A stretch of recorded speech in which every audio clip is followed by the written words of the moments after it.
கருவாடு, பழைய சோறு. ஒரு அண்டர் ரேட்டடான ஃபுட் காம்போ. எத்தன பேருக்கு பிடிக்கும்னு சொல்லுங்க? வாங்க பேசிட்டே சாப்பிடலாம். Thursday கொஞ்சம் பாயில் பண்ண ரைஸ் வந்துட்டு எக்ஸ்ட்ரா ஆயிடுச்சு. அதுல தண்ணி ஊத்தி கஞ்சி ஆக்கி வச்சிருந்தேன். என்னோட பிளான் என்னன்னா, ஃப்ரைடே வந்து ஹாலிடே. ஃப்ரைடே வந்துட்டு ஃபிஷ் வாங்கி ஃபிஷ் குழம்பு வச்சு, அது கூட பழைய சோறு சாப்பிடலான்ட்டு. அது ஒரு பெஸ்ட்டான காம்போ அதுவுமே. பட் மிடில் ஈஸ்ட் இருக்க சிச்சுவேஷன் உங்களுக்கு தெரியும். ஸோ ஃப்ரைடே வந்து ஒரு 2, 3 மிசைல்ஸ் வேற இன்டர்செப்ட் பண்ணிட்டு இருந்தாங்க. வெளிய போக வேண்டாம் அப்படிங்கிறனால, வீட்லயே என்ன சமைக்கலாம் அப்படின்னு பார்க்கும்போது, இந்த கருவாடு ஞாபகத்துக்கு வந்துச்சு. நெத்திலி கருவாடு. நெத்திலி கருவாடு பொரிச்சு சாப்பிட்டா அவ்ளோ டேஸ்ட்டா இருக்கும். என்ன அத கிளீன் பண்றது ஒரு பெரிய வேல. பட் லக்கீலி வந்து என்னோட அம்மா தலையெல்லாம் பிச்சு தான் குடுப்பாங்க. ஏன்னா வெயிட் ஜாஸ்தியாயிரும். லக்கேஜ் பேக் பண்ணும்போது. ஸோ நம்ம ஜஸ்ட் வாஷ் பண்ணி எடுத்தா போதும்.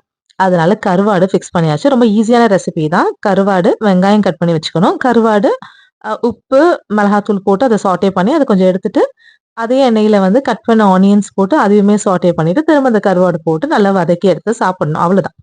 ஒன்ஸ் அப்பான் அ டைம் வந்து இது என்னோட ஃபேவரைட் டிஷ்.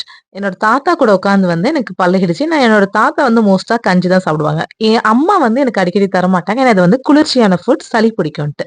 இத சாப்பிட்டு ரொம்ப நாள் ஆனனால, இப்ப சாப்பிடும்போது ஒரு ஹெவன்லி ஃபீல். நீங்களும் கண்டிப்பா ட்ரை பண்ணுங்க. ஏன்னா இனிமே சம்மர் சீசன் தானே! உடம்புக்கு நல்லது. அதுக்கு முன்னாடி சப்ஸ்கிரைப் பண்ணிடுங்க. தேங்க் யூ ஃபார் வாட்சிங்.